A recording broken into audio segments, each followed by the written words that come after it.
All right, boys. Y'all got a mock draft in you? You got a quick mock draft in you? How do you feel about that? We all right with that? I'm ready. Tim looks hesitant. I don't know if Tim's ready. I'm feeling like Ben Johnson right now. Get ready to go. Oh, let's do it. All right, we're gonna do a mock draft, guys. 4 rounds. Round. Do this. What's that? A speed round mock draft. 4 rounds. Absolutely. And I got the draft board pulled up too. All right, so we're good to go on that. I can give a quick reference here. One thing that we did it, taking a center first. We did it taking a corner first, right? What if this time around we try to lean into 3-tech? How do y'all feel about that? You want to see if it makes sense? We don't have to draft one, but let's try to lead with, all right. Yes, let's trade up for Christian Miller. Let's go. I'm not trading up, Tim. We got to do it at 52. But let's see if we can make a case for, all right, if this 3-tech falls, we're in good shape. That makes sense? Yes. Yeah. All right, let's do it. Let's start this thing. And everybody say a quick prayer for Fernando Mendoza. He's going to be a Raider. Yes, he's a Raider again. It happens. Good luck, Fernando. Yeah. Good luck to you, sir. Godspeed. Look at the first guy on the board, guys. Zion Young, absolutely tearing it up at the Senior Bowl this week. My gosh. So the top prospects available here are Zion Young, edge out of Missouri, Keontae Scott, cornerback out of Miami. You got Caleb Tiernan, tackle out of Northwestern, Chris Johnson, cornerback out of San Diego State, and then Jake Golday, linebacker out of Cincinnati. So we're going to start it off by simply going defensive line and see what's there. So at the top of the list, what we have is Dominic Big Citrus Orange. So try not to get too excited in the chat there, Chris. And if you guys will read those names for me, I'm going to pull some of them up on the board as we go here. You got Darrell Jackson Jr. out of Florida State. He's my boy. I was going to say that. Yeah, strong. Skylar Gil Howard, Texas Tech, another guy that we've talked about. 121. Well. Yep. I think that crop right there, Jackson is 102. I love Jackson. I really do. Yeah. It's just a reach, though, isn't it? It is. Oh, yeah. On PFF and on our board. Our board, he's 102. PFF, they have him 86. And Consensus had him 99. So he's a third, fourth rounder. Yeah, Halton's 151 is what I'm showing. Regas is 189. Keenan had a couple flashes down there at the Senior Bowl, but again, he's 157. So what we're seeing here is it makes 0 sense to try to take a D tackle with the 52nd pick, right? I mean, that's a tough place to be. And again, some would say it's not our top need. It is really, really important. Don't get me wrong, but I'm kind of happy that's the case, to be honest with you. You know what I'm saying? Like if there was a stud 3-tech sitting there and we avoid taking an offensive lineman, if indeed we do move on from Elgton Jenkins and Aaron Banks, and let's say we only signed one veteran offensive lineman and you're going to have to plug and play a young whippersnapper, if you will. I'll tell you, man, the interior offensive lineman in this draft's got me really, really excited, man. And I don't know, we're going to do a prospect report on Jennings Duncan tomorrow. Bro, this dude, I'm in love. I'm in head over heels. You seen that Iowa waterfall that cat's got? Like, he is just a football freaking player. So let's go to offensive line and see what we got here. We'll add it all to the list. All right, offensive tackle, interior offensive line. Let's throw corner in there as well. Oh, just tight end in there. Just see what's going on over there. Just take an eyeball. Yeah. So let's see. Are there any tight ends that pop right off the bat? You got Max Clare out of Ohio State. You got Jack Indries out of Texas. And that's the top tight ends. Justin Jolie, if I'm saying that right. Next Claire, we have at 70 on our board. Okay, so that's a pretty solid pick there at 52. Not too bad of a reach. Where's Zion Young at, Emilio? Because this makes a lot of sense. Zion Young, edge out 27. 27. Jeez, Pete. 27th overall. Tier 1 position of importance. Maybe he can – You said interior O-line, interior D-line, and we're looking at edge for the best value right here, right? Yeah, and the majority of his snaps, obviously, he's played outside of the tackle, right? So you're talking about a 5 to 7 to 9 tech, definitely an edge rusher at heart. What's his size? He's sitting at 6'5", 262, so he's not somebody you would kick inside. But, if you wanted to predominantly put LVN inside and let him play a little more 3-tech and rotate someone like Zion Young in, that would make sense, I guess. But let's go down the list. Colin Oliver and everything. You got kind of a, a speed rusher out there. How are we looking on Keontae Scott and Caleb Tiernan here? What do we got on those two guys in terms of where 51, I think 50 or 51, Emilio? Yep, 50 Scott. For Scott, yep. And then who is it, Tyrion? Tyrion is Tiern. Northwestern 61. 60. Yeah, 61. Gotcha. Then we got Chris Johnson out of San Diego State. He hasn't had a great senior running bowl back? week. Oh, no, the corner. And then Derek Moore has had a solid performance down there. All right. See where Derek Moore is. I'm going to look at this offensive line. I can't think of how you pronounce it. Oh, yeah, no, you're right. Yeah, the Chris Johnson. He was a 91 card. Not bad. He was pretty decent for a while, but he's 28 on our board. There you go. So as Hey, you Clayton, roll pull down, up kicker real quick, man. Put the kicker up there. Exactly. So if we were going to focus on need with this mock draft, obviously we would not be looking at edge. We would be looking at corner and offensive line, seeing that nobody really jumps off the page. Did you look up Derek Moore? Did somebody say Derek Moore? Sorry. No, that's who we took last time, and he got stood up in the in that one-on-one, and I wasn't happy about it, but I'll take Derek Moore. He had at 58. We had him. 58. Okay, gotcha. So what it's going to come down to here is really Jake Slaughter is probably your best, obviously top center on the board for us. I know PFF's going to show it as a horrible grade. I don't want to go that route again, just to kind of mix things up. No, if you're talking ranking, it would be Chris Johnson, the corner, then Derek Moore, then Caleb from Northwestern. But Zion Young would be at the top, though, right? I think that what you said. Oh, Zion, yeah. Yeah, you're right. I'm sorry. Yeah, I mean, he's the 26th best prospect. If I had to choose right here, let's remove everything. Remember, Zion Young's probably our top pick right now. Let's go interior offensive line. Do any of those names that we really like? There's Bo Stevens. Again, it's going to be a reach right here. We can get one of those guys a little later, it seems. So there's Logan Jones. There's a bunch of guys a little later in the draft.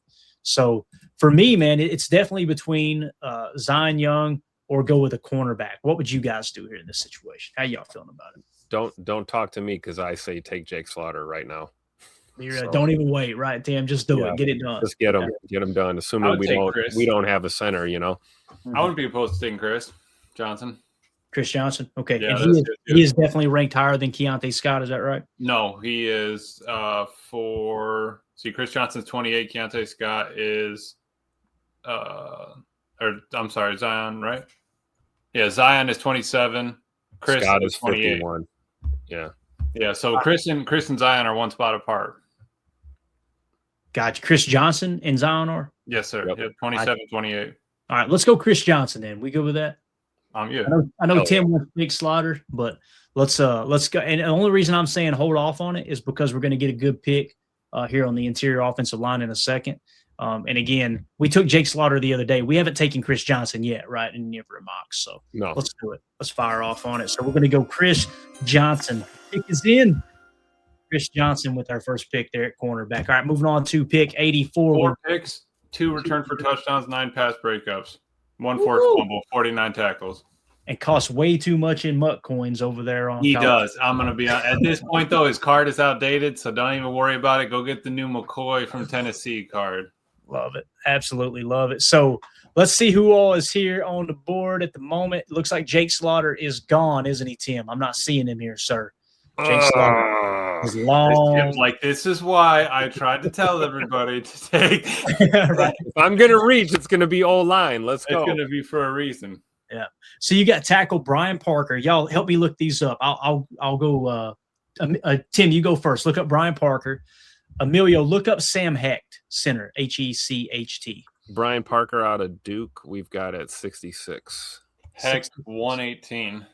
All right, so Brian Parker's the better pick there. Scrolling on down, you got Bo Stevens. Where do we got Bo Stevens at, Tim? And then, Emilio, where do we got Keelan Rutledge at? Bo Stevens is 78th out of Iowa. Mm-hmm. I should just write down Rutledge's number. He's going to be 84. Yeah, he's one of those guys that every year we get somebody that's like, they're always going to be a good value pick right here, right? And we might be able to get him a little later too. So Brian Parker from the chat is asking for D tackles. Detail. You want to take a look at the threes? All right, let's do it. Let's take a look at the threes too. I'm going to look up, read them off. Oh, Jackson. There's your guy. I did see. Who was it? Somebody in the chat was talking about right here. Jamal. He was saying, I'm an FSU fan. Daryl Jackson is a beast, but never played up to potential. You need to be developed. Not sure I'd take the chance. Oh, love the inside information. I like that too. He's a star player though in college football. Yeah. Come on, Jim. So you know what I mean. You got the and DeMarcus Covington's not gone yet. So right, that's what I'm saying. There could be some development going on with a young rookie like that. So what we have here with Brian Parker is he's the best prospect available according to our board, right? I feel comfortable saying that. He's played right tackle predominantly. What about drafting him, playing him at right guard, moving Anthony Belton to left guard, where he played, obviously he played left tackle all through college. Anthony Belton did. He'd be a little more natural at left guard than right guard. Would that be something that might be the move here if we don't go with a defensive lineman of some sort? Does that make sense? I kind of feel like Brian Parker is the best prospect available here at 84. We're getting him like 20 spots, 20 spots credit here, which is awesome. But how do y'all feel about that? Because Bo Stevens is lower than Brian Parker, right? Yes. Yeah. What do y'all think about that? Where is Darrell Jackson again? I'm sorry, Bo. Yes, yeah. Parker is a little bit higher. Bo Stevens is 77. Parker is a 66. Okay. Can you click on Darrell Jackson? I just want to see how big my man is. He's does it have his 6'5", 337. 337. Come on now. That's a man right there. Yeah. Let's look at some of the numbers here too. So starting in 2023, he was a 63, 70, 74. So he has gotten better. Run defense grades through the roof at 81.3. Run stop rate, 8.9% is great. Pass rush win rate, 5.8%. He played in the A gap, 159 snaps, in the B gap, 327 snaps. So he's played more B gap than A gap, which is normal, but typically you get those guys that's played over 100 snaps in a college football season at A gap. They're most of the time a traditional nose tackle. It's just you got a lot more nickel being played, obviously, at the college level. I'm not huge on it, but I can understand how somebody would make that pick. My problem is, what are we doing with offensive line? Yeah, you're right. And we have Jackson at 102 on our board, right? Jackson, is that what you said? Yeah. Darrell Jackson Jr. is 102. So Brian Parker is significantly higher than him. Yes. So Yep. I'm going to go Brian Parker here. I don't know how you guys feel about it. What do you think? I like it. All right. Let's roll with it.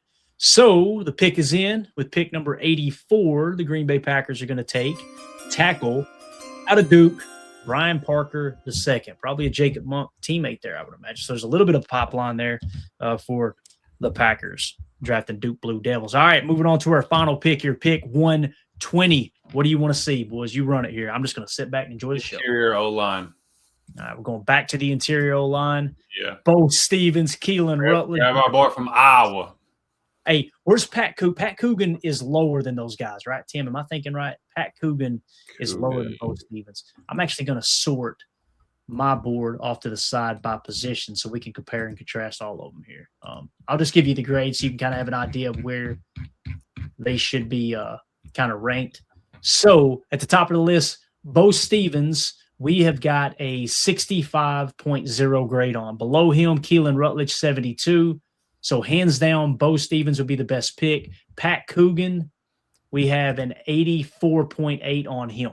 All right. So hands down, Bo Stevens would be the pick here. You're talking about somebody who's kind of in the 50 to 60 range, and you getting him at 120 is an absolute steal. I expect him to start rising in the mock drafts, to be honest with you. So I say run the card, because when it comes to O linemen or D linemen from Iowa, I feel pretty good about it.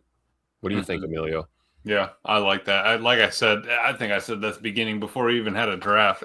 I'll take pretty much anybody from that Iowa O line this year. Let's go. We got breaking news. We've got breaking news, Tim. Are you kidding me? This is Green said pizza's in the oven, sir. Let's there you go. go. No. Hey, all I did was preheat it, man. Come on Take now. care of the rest. Let's go. Tim said, hell with it. Just draft a punter. I got to go upstairs. All right, we're going to go Bo Stevens here. Anybody object? Does anybody object at all? Or do y'all want to see another position real quick before we take the pick? Yeah, kicker. Just take a peek. Where's the top rank? Who's the guy? Top ranked kicker? I think we know who this is going to be. Let's see. And my boy from Florida, where's he at? We should have got rid of everybody. Jeez. Yeah, we're going to have to. My gosh. All the way down there? Will Farron out of BYU. He's ranked 400. Hold on. Let me get my. I need Trey Smack. Where's Trey Smack at? Trey Smack's gone. Smacking that 57-yarder before the half. No. Trey Smack already been drafted. Who took a kicker this early? Surely this isn't true. Maybe PFF isn't as high on Trey Smack as we are. That might be the case, actually. Matter of fact, I don't think PFF had him on their big board. Wow. So, yeah, that might be the case. We gotta wait. You know, when they add like 50 prospects at the end, they start adding. They realize that they just missed out on not having the guy there. Yep. Right. Let's look corner. Should we look corner here? Yeah. Take a quick peek at corner. Julian Neal, we took him the other day, right? Yeah. That's a pretty solid pick if I remember correctly. What about Kilgore? Gotten better every year. Jalen Kilgore, right? Mm-hmm. So there you go, 71, 69, 69. According to PFF, it feels like Julian Neal would be the better pick there if you were to go corner again. Okay, tight end real quick. And Miss Green says, don't you dare draft a punter, Tim. I said a kicker, not a punter. No pizza. You don't need a punter. Daniel Whelan is the GOAT man. Lifetime contract. Keep him here. All right, top tight ends. Josh Cuevas out of Alabama. And then let me tell you about Eli Raridan, boys. You guys want to know about Eli Raridan? I watch Notre Dame every week, every damn week. Watch the snap multiple times, right? Dog. Overrated. At least at Notre Dame. And you see this sometimes that these guys will maybe not perform at the level you expect at college, and all of a sudden they get to the pros and it clicks, right? So don't put that name in my mouth right there. Yeah, Jacob. Sorry, bub. We can't take Eli Raridan. Ain't gonna do it, man. Just ain't gonna do it. So I think we go Bo Stevens. Is that good with you guys? Yep. Yes. All right. So the pick is in at pick 120. Green Bay Packers are going to select guard out of Iowa, Bo Stevens. That's a grown-ass man. There's three grown-ass guy around. There's three grown-ass men on that Iowa front that won the top offensive line in the country that are up for the draft this year, man. I would be okay with all three of those guys, to be honest with you. So, again, quick recap. With pick 52, we went cornerback out of San Diego State, Chris Johnson. I got a B+ for that. Round 3, pick 84, we went with tackle out of Duke, Brian Parker the second, got a B- for that. And then round 4, pick 120, guard Bo Stevens out of Iowa. They gave us a C for that, but as we know, according to our board, that would have been an A++ pick with where we got it, 120. If you're telling me that the Packers selected Bo Stevens with the 120th pick, I'm doing cartwheels on the live stream during draft coverage, boys. I would actually love to see. I might need to come up there for that one. Yeah, you see me pull a butt cheek up here. All right.